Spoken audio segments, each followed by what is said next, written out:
Hello beauties, and welcome back to my corner of the internet. If you are new here, then my name is Mariah, also known as Live Life Beauty, and I'm so glad that you have found me. And if you're a returning subscriber, then thank you so much for joining me again on another video. So today guys, we do have our March sewing makes. I cannot believe we're in March already. The months are just flying by. Well, we're not in March, we're actually in April because I filmed these at the end of the month.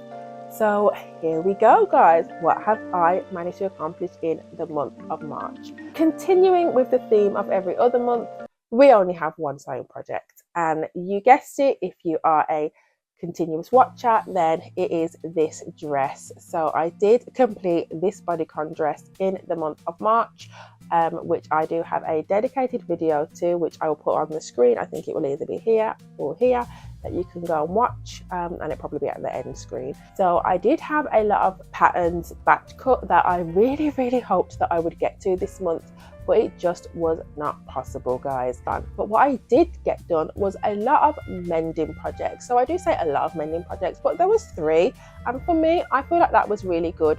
So 2 of them I'll try to insert the footage in, and then one of them I do have here with me. First thing that I managed to do was my daughter's coat. So she had a massive rip up the arm, and I just stitched it using hand stitches. I think it's called a ladder stitch, and I stitched up the coat, and I'm so proud of this because it was the first time I'd ever done something like this, and it looks really good. Like, you really have to inspect it to know that it was ripped and then sewn up by myself.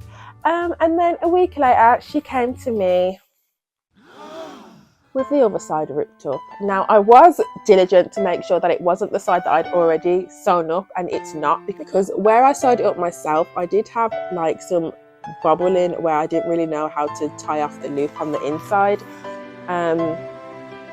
So yeah, I knew it wasn't the side that I'd previously sewn up, it was the other side. So she's given me the project to do all over again on this sleeve. And then I had my daughter's jumper, which has been it has been ripped for literally years. So it used to be my oldest daughter's jumper, and then because it has taken so long to mend, it now fits my youngest daughter. And again, that was just a simple rip up the arm, and it's just sewed up nice and beautiful. Literally, I think the day that I sewed it up, I stuck it in the wash and my daughter was wearing it the next day. And then the last one that I managed to get done was the arm of a silk pajamas. Now this one wasn't my finest work, just because the rip was kind of in an awkward place and it kind of shrunk the way I sewed it up. I just ran it through the machine and called it a day. So it does look a bit funky, but the kids still love it and the kids still wear it. So what more can you ask for? Now with these videos I do like to kind of assess why I didn't get as many things done as I thought I would get done, and basically that has been because of pain. Like, basically this month I took a week out for my time of the month just because I have really horrific time of the months. Usually it's just the first 3 days are the worst and then I'm okay, but no, it was the whole week. Then another day where I was supposed to have a lovely sewing day, I woke up that day in immense pain. Like, my neck and my shoulder, I literally felt like I had rigor mortis. Like, I couldn't even move my arm without like agonizing pain. Physically couldn't even lift up my arm to like here. The muscle, it's like a crooked neck, but I wouldn't even describe it as that because it's so much worse than that guys. Like, I couldn't move, I couldn't even like turn my head like this, nothing. So I was definitely out for the count. Even now we're like a week into it, and if I lift up my arm like this I can still feel it right here. So I'm not 100%, but I am obviously 90% better than I was before.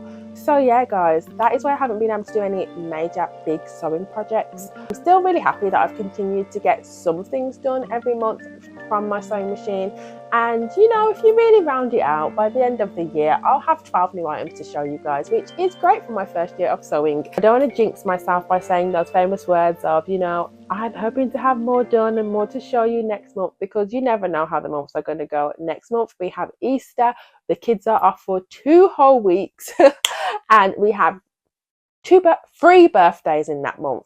So, you know, my weekends are going to be really busy. The weeks that I'm having the kids here are going to be really busy, and I'm not sure how much like locked in sewing time that I'm actually going to have. Thank you for joining me on this video. I really hope that it is helpful to somebody. If you are in the same boat as me and you've only managed to accomplish like one project a month in your sewing journey and you feel a bit disheartened, just know that it's real life. You know, I am a mom of 3. I have other commitments that I have to commit myself to, and I'm making it work the best that I can, having these adult hobbies. And with a hobby, it's definitely something that you do in your free time, and as a mom we don't have a lot of free time, so I'm fitting it in where it can. So do not forget to live life beauty, because life is beautiful and it's out there waiting for you, and hopefully I will see you in another video. Bye.